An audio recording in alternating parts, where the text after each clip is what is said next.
Hello everyone, welcome to success with Rai academy. 7 मार्च 2024 के दैनिक जागरण के राष्ट्रीय संस्करण को आज की इस वीडियो में हम डिस्कस करेंगे। तो चलिए वीडियो को स्टार्ट करते हैं। और सबसे जो पहली हेडिंग है वो है कि हाई कोर्ट की सख्ती के बाद शाहजहां सीबीआई के हवाले कर दिया गया है। देखिए, आखिरकार सीबीआई ने बुधवार को काफी मशक्कत के बाद संदेश खाली कांड के मास्टरमाइंड व पूर्व तृणमूल कांग्रेस नेता शाहजहां शेख को अपनी हिरासत में ले लिया। कलकत्ता हाईकोर्ट के आदेश के बाद भी बंगाल सीआईडी शाहजहां शेख को सीबीआई को सौंपने में आनाकानी कर रही थी। ईडी ने अदालत की अवमानना की शिकायत करते हुए हाईकोर्ट का दरवाजा खटखटाया था। बुधवार को कलकत्ता हाईकोर्ट की एक खंडपीठ ने इस मामले में मुख्य न्यायाधीश के आदेश को बरकरार रखते हुए इस दिन फिर सीआईडी को शाहजहां शेख को सौंप दिया है। कलकत्ता हाईकोर्ट ने आदेश दिया था कि संदेश खाली में 5 जनवरी को ईडी अधिकारियों पर हुए हमले सहित उससे जुड़े 3 मामलों की जांच सीबीआई करेगी।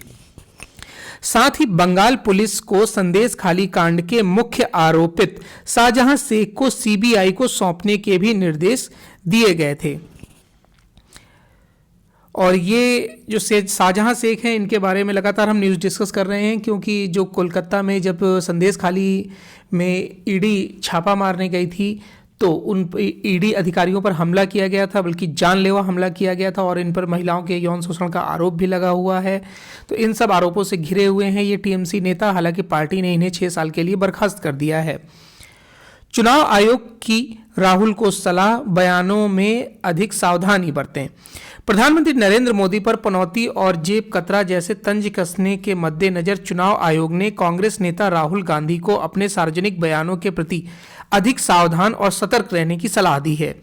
दिल्ली हाईकोर्ट के पिछले वर्ष दिसंबर के निर्देश के मुताबिक चुनाव आयोग ने राहुल गांधी से चुनाव अभियान के दौरान स्टार प्रचारकों एवं राजनीतिक नेताओं के लिए हाल में जारी एडवाइजरी का गंभीरता से अनुपालन करने के लिए भी कहा है।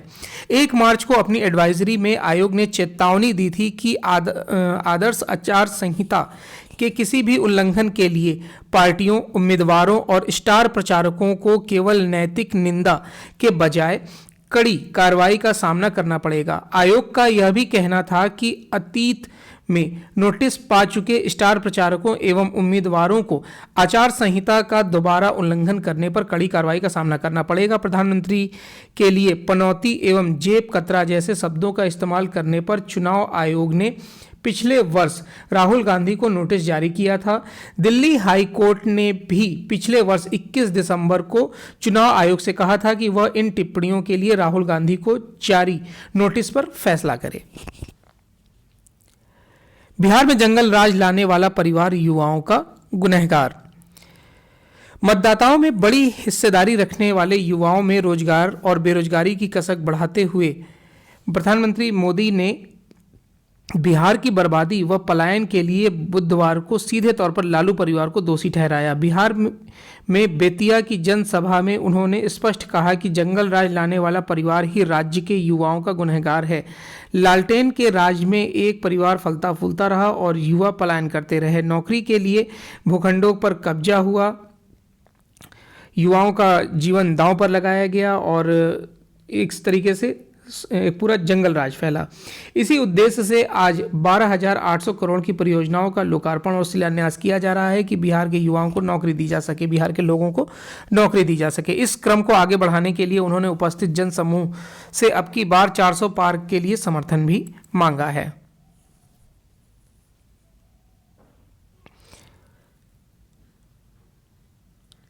सीट बंटवारा, इस न्यूज़ को स्किप करेंगे। सुप्रीम कोर्ट की एक टिप्पणी है कि जन विश्वास के सिद्धांत को कचरे के डिब्बे में फेंका गया।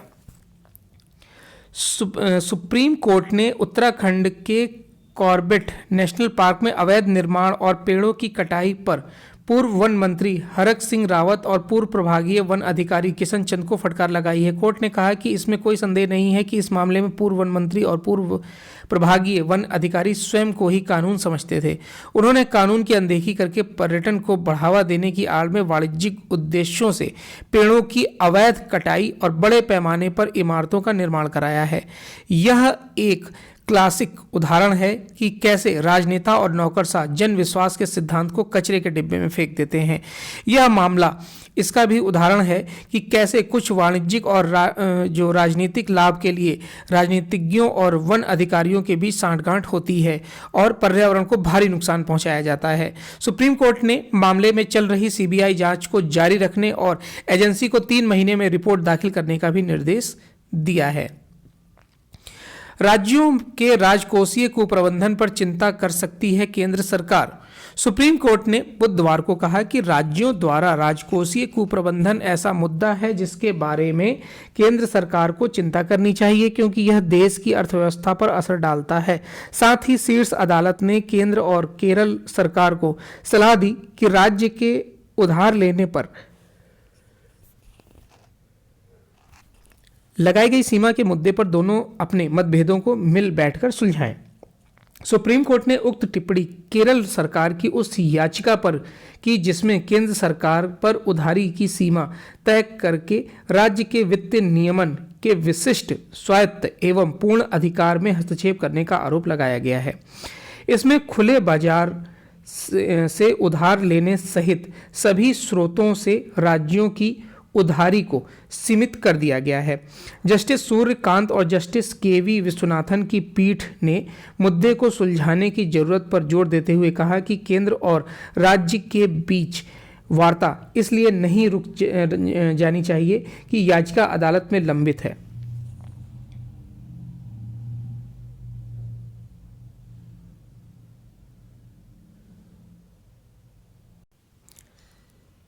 समय से पहले मोदी नगर तक दौड़ी नमो भारत ट्रेन, प्रधानमंत्री मोदी ने वर्चुअली हरी झंडी दिखाई।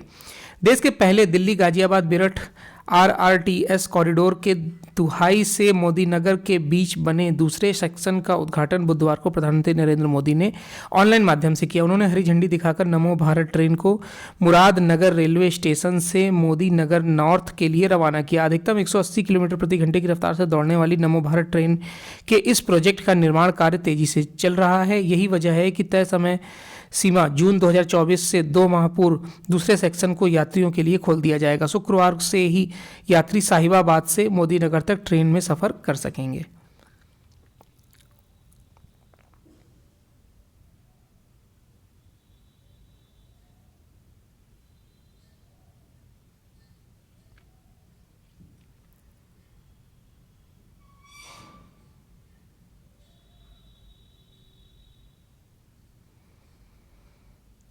स्प्रिंग सरकार में दहाई में थी मुद्रास्फीति, हम 5% के नीचे लाए। केंद्रीय गृह एवं सहकारिता मंत्री अमित शाह ने बुधवार को कहा कि उनकी सरकार ने मुद्रास्फीति को 5% से नीचे रखा हुआ है, जबकि कांग्रेस की अगुवाई वाली पिछली स्प्रिंग सरकार के समय यह दहाई अंक में पहुंच गई थी। शाह ने यहां इंडिया ग्लोबल फोरम के वार्षिक निवेश शिखर सम्मेलन को संबोधित करते हुए कहा कि 2014 में से पहले भारतीय अर्थव्यवस्था की हालत नाजुक थी, मुद्रास्फीति उच्च स्तर पर थी और राजकोषीय घाटा भी नियंत्रण से बाहर था।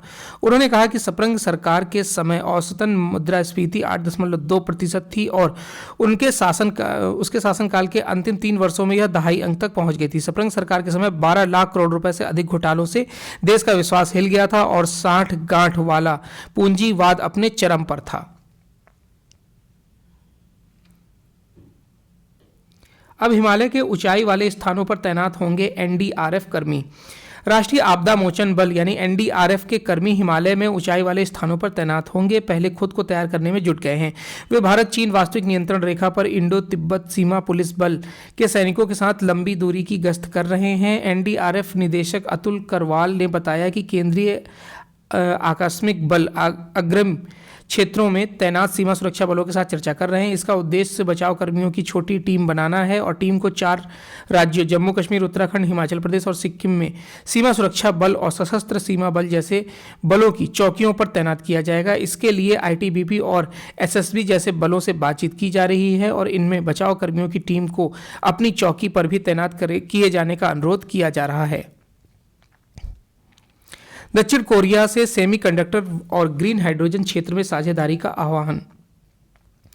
देखिए, विदेश मंत्री एस जयशंकर ने दक्षिण कोरिया के सर्वोच्च नेताओं से मुलाकात कर नए क्षेत्र में भारत की रणनीतिक साझेदारी वाले नए क्षेत्रों जैसे नई तकनीकों, सेमीकंडक्टरों और ग्रीन हाइड्रोजन बनाने संबंधी द्विपक्षीय मुद्दों पर सहयोग बढ़ाने का आह्वान किया है। जयशंकर ने सियोल में 10वें भारत दक्षिण कोरिया संयुक्त आयोग की अध्यक्षता करते हुए बुधवार को अपने समक्ष चो ताई युल को संबोधित कर कहा है कि परंपरागत क्षेत्रों में हमारा सहयोग बढ़ता जा रहा है, लेकिन अब हमारी रुचि नए क्षेत्रों की तकनीकों को विस्तार देने में है। इसके लिए महत्वपूर्ण तकनीकों, सेमीकंडक्टरों, ग्रीन हाइड्रोजन, मानव संसाधन, गतिशीलता, परमाणु सहयोग, सप्लाई चेन को पलटना आदि शामिल है।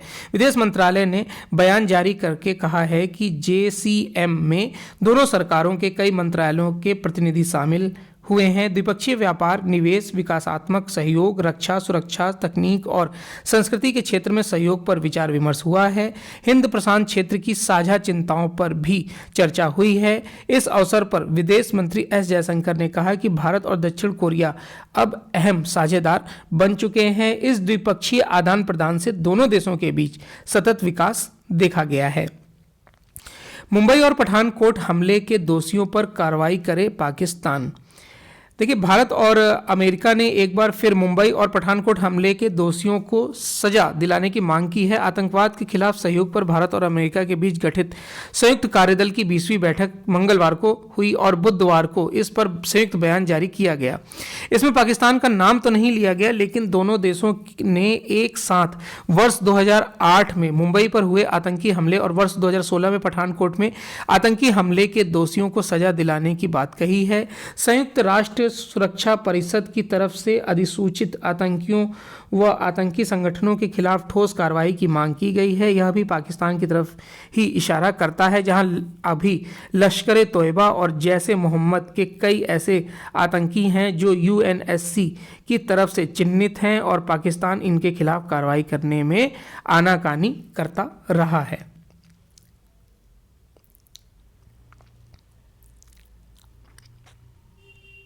संविधान में संसद को खदानों व खनिज विकास का पूरा अधिकार नहीं है।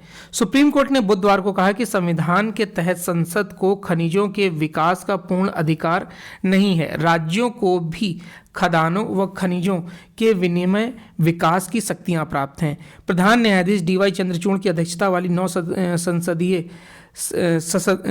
सदस्यीय संविधान पीठ खनन कंपनियों की ओर से पेश वरिष्ठ वकील हरीश साल्वे की उस दलील का जवाब दे रहे थे कि खनिजों पर टैक्स लगाने की संसद की शक्ति राज्यों के अधिकारों को खत्म कर सकती है।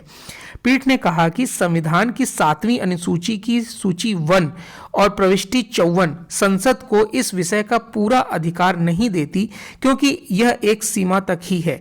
इसका अर्थ यह है कि सूची 2 की प्रविष्टि 23 को मान्यता देती है, जो कहती है कि राज्यों को भी खदानों एवं खनिजों के विकास के नियमन की शक्ति हासिल है।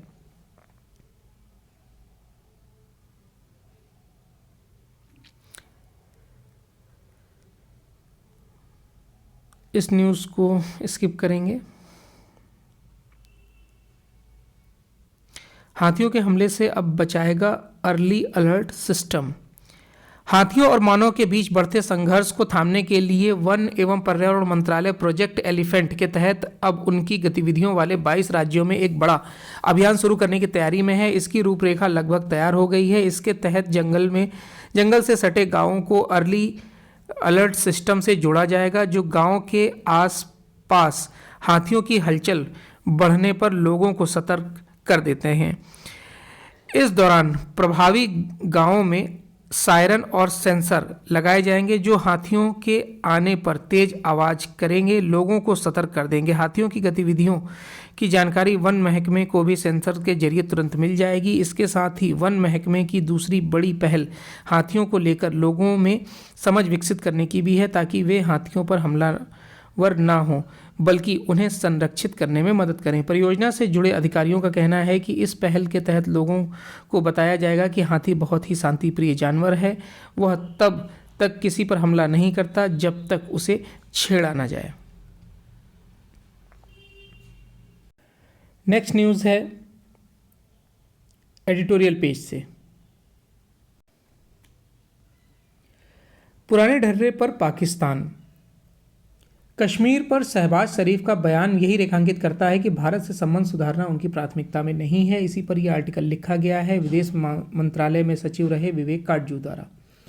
प्रधानमंत्री नरेंद्र मोदी ने पाकिस्तान के नए प्रधानमंत्री शहबाज शरीफ को इंटरनेट मीडिया प्लेटफॉर्म एक्स पर एक पोस्ट के माध्यम से बधाई संदेश दिया। हालांकि अपनी पोस्ट में मोदी ने केवल बधाई शब्द का प्रयोग किया। इस तरह मोदी ने पड़ोसी देश में अपने किसी समकक्ष की ताजपोशी पर न्यूनतम औपचारिकता ही पूरी की है। मोदी ने ऐसी किसी भाषा से पूरी तरह परहेज किया कि भारत पाकिस्तान के साथ संबंधों में सुधार का इच्छुक है। ध्यान रहे कि अतीत में ऐसी औपचारिकताओं में इस प्रकार का भाव भी व्यक्त किया जाता रहा है। मोदी ने स्वाभाविक रूप से ऐसा नहीं किया क्योंकि शहबाज शरीफ ने हाल ही में कश्मीर राग छेड़ रखा था। प्रधानमंत्री बनने के बाद नेशनल असेंबली यानी कि पाकिस्तानी संसद में 3 मार्च को शहबाज शरीफ का संबोधन मुख्य रूप से उन आर्थिक चुनौतियों पर केंद्रित रहा जिन्होंने पाकिस्तान को घेर रखा है। उन्होंने कहा कि वार्षिक सरकारी राजस्व पाकिस्तान के कर्ज भुगतान के लिहाज से पर्याप्त नहीं है। यदि शहबाज शरीफ केवल कश्मीर का जिक्र ही करते तो समझा जा सकता था, लेकिन सेना एवं पाकिस्तानी राजनीति में कट्टरपंथी तत्वों और एक तबके को खुश करने के लिए ये बोला गया। स्वाभाविक रूप से भारत को उस पर भी आपत्ति होती, लेकिन बात केवल इतनी ही नहीं रही। शहबाज शरीफ ने कश्मीर की तुलना गाजा के हालात से की है। शहबाज शरीफ के सेना के साथ हमेशा बहुत अच्छे रिश्ते रहे हैं, लेकिन इस समय पाकिस्तान में सुरक्षा से जुड़ा चर्चित मुद्दा पश्चिमी सीमा पर उत्पन्न हो रही चुनौतियों का है। ऐसा इसलिए क्योंकि अफगान तालिबान के साथ पाकिस्तान के रिश्ते बिगड़ रहे हैं। अफगान तालिबान ने तहरीके तालिबान पाकिस्तान यानी टीटीपी को समर्थन देना बंद नहीं किया। टीटीपी लगातार पाकिस्तानी सेना को निशाना बना रही है। टीटीपी और पाकिस्तानी सेना के बीच टकराव टलने के फिलहाल कोई असर नहीं दिख रहे हैं, जबकि भारत के साथ लगती सीमा पर फरवरी 2021 से पाकिस्तान का संघर्ष विराम जारी है। अतीत में शरीफ बंधुओं का यही रुख रहा है कि कश्मीर मुद्दे पर मतभेदों के बावजूद दोनों देशों को आर्थिक एवं वाणिज्यिक रिश्ते पूरी तरह बहाल रखने चाहिए। जम्मू कश्मीर की संवैधानिक स्थिति में परिवर्तन के समय पाकिस्तान के प्रधानमंत्री रहे इमरान खान ने भारत के प्रति बहुत कड़ा रवैया अपनाया और संघ परिवार तक पर अपनी खींच उतारी।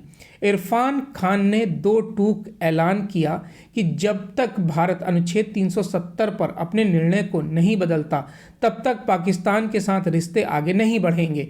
लगता नहीं कि शहबाज शरीफ प्रधानमंत्री मोदी और आरएसएस के खिलाफ वैसी भाषा का इस्तेमाल करेंगे जैसी इमरान ने की थी। भारत के साथ संबंध बहाल करने से पहले पाकिस्तान अपना चेहरा बचाने का पूरा प्रयास करेगा। इसी कड़ी में शायद वह जम्मू कश्मीर की पूर्ण राज्य के रूप में वापसी चाहता है। हालांकि भारत सरकार उच्चतम न्यायालय को आश्वस्त कर चुकी है कि वह उपयुक्त समय पर जम्मू कश्मीर का राज्य का दर्जा बहाल करेगी, लेकिन यह निर्णय आंतरिक स्थिति पर निर्भर करेगा, न कि पाकिस्तान की भावनाओं पर। कुल मिलाकर भारत पाकिस्तान संबंधों में किसी प्रकार के नाटकीय बदलाव के आसार नहीं दिख रहे हैं। द्विपक्षीय संबंधों में तब तक कोई ताजगी हवा नहीं भरी जाएगी जब तक कि दोनों पक्ष एकजुट होकर इस समस्या का समाधान नहीं करना चाहेंगे। नेक्स्ट है कि गंभीर होता आवारा कुत्तों की समस्या। स्किप करेंगे इस आर्टिकल को और अब आते हैं बिजनेस पेज पर।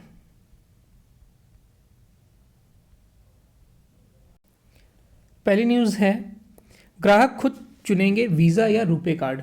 बैंकों से जब हम क्रेडिट कार्ड लेते हैं तो आमतौर पर ना तो ग्राहक पूछते हैं कि किस क्रेडिट कार्ड नेटवर्क यानी कि वीज़ा या मास्टर कार्ड का कार्ड उन्हें दिया जा रहा है, और ना ही बैंकों की तरफ से बताया जाता है। अब बैंक या क्रेडिट कार्ड जारी करने वाली किसी भी वित्तीय एजेंसी को ग्राहकों से पहले पूछना होगा कि उन्हें किस नेटवर्क का कार्ड चाहिए। इस बारे में बुधवार को आरबीआई ने देश के सभी वित्तीय संस्थानों को एक निर्देश जारी किए हैं। जिनके पास अभी क्रेडिट कार्ड है उनको नवीनीकरण के समय नेटवर्क चुनने का विकल्प दिया जाएगा। माना जा रहा है कि इस निर्देश के जरिए केंद्रीय बैंक क्रेडिट कार्ड जारी करने वाले उन वित्तीय संस्थानों व फिटनेस कंपनियों पर लगाम लगाना चाहती है जो हाल ही में बाजार में उतरी हैं और क्रेडिट कार्ड के जरिए कर्ज वितरण कर रही हैं।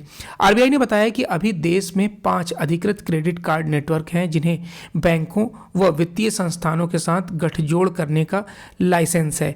ये हैं American Express banking corporation, Diners Club International, Mastercard Asia व पैसिफिक, एनसीपीआई रुपे और Visa world wide.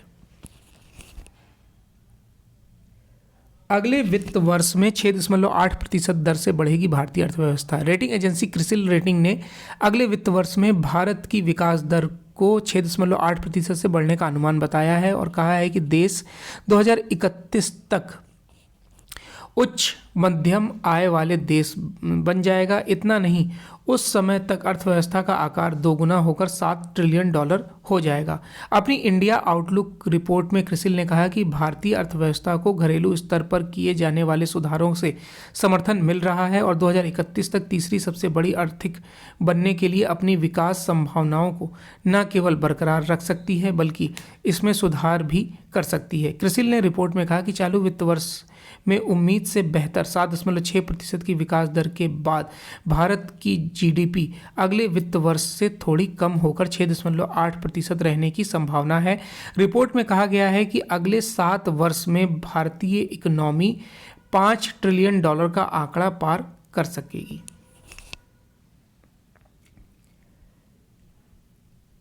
RBI fintech कंपनियों के खिलाफ नहीं, दास। आरबीआई ने पेटीएम पेमेंट बैंक लिमिटेड के खिलाफ कार्रवाई की है और वह एक रेगुलेटेड इकाई है। इस कार्रवाई को किसी भी तरह से फिनटेक कंपनियों के खिलाफ नहीं समझा जाना चाहिए। एक साक्षात्कार के दौरान आरबीआई गवर्नर शक्तिकांत दास ने जोर देकर कहा कि केंद्रीय बैंक वित्तीय प्रौद्योगिकी के क्षेत्र में इनोवेशन का पक्षधर है और उसने नए उपकरणों के परीक्षण के लिए सैंडबॉक्स भी पेश किया हुआ है। उन्होंने कहा कि आरबीआई फिनटेक का पूरा समर्थन करता है और आगे भी करता रहेगा। फिनटेक के विकास के लिए भी हमें पूरी तरह से तैयार रहना है। एक उदाहरण देते हुए उन्होंने कहा कि कोई व्यक्ति फेरारी का मालिक हो सकता है और उसे चला सकता है, लेकिन फिर भी उसे दुर्घटनाओं से बचने के लिए यातायात नियमों का पालन करना होगा। उसके बाद आते हैं हम इंटरनेशनल पेज पर।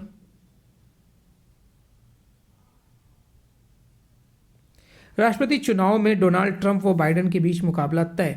अमेरिका में नवंबर में होने वाले चुनाव में अब डोनाल्ड ट्रंप और जो बाइडेन के बीच मुकाबला तय है, क्योंकि बुधवार को ट्रंप की प्रबल दावेदार निकी हेली ने औपचारिक रूप से रिपब्लिकन पार्टी पद की उम्मीदवारी के लिए अपना अभियान समाप्त करने की घोषणा कर दी है। इस दौरान उन्होंने पूर्व राष्ट्रपति डोनाल्ड ट्रंप को बधाई दी, लेकिन उनका समर्थन नहीं किया। बोली, मैंने कहा था कि अमेरिकियों की आवाज़ सुनी जाए। मैंने ऐसा किया है। मुझे कोई पछतावा नहीं है। हालांकि मैं अब उम्मीदवार नहीं रहूंगी, लेकिन मैं उन चीज़ों के लिए अपनी आवाज़ उठाना बंद नहीं करूंगी जिसमें मैं विश्वास करती हूं।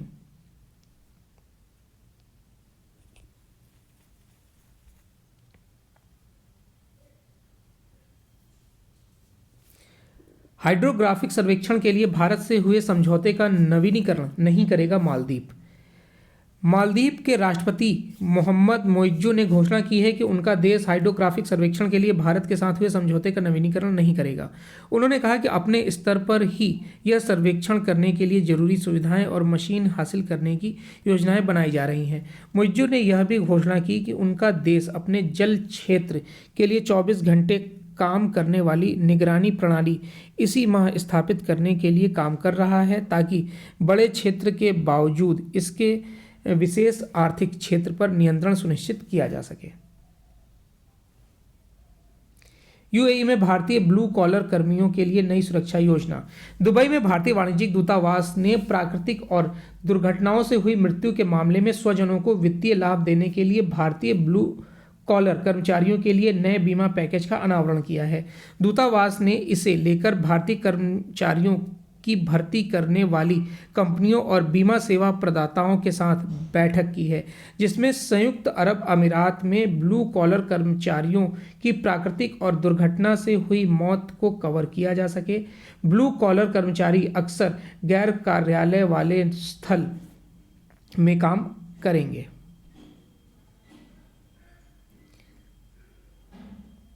तो ये आज का 7 मार्च 2023 का दैनिक जागरण का 2024 का दैनिक जागरण का राष्ट्रीय संस्करण था। आई होप आपको वीडियो अच्छा लगा होगा। अगर वीडियो अच्छा लगा हो तो लाइक और शेयर कर दीजिएगा। वीडियो देखने के लिए धन्यवाद।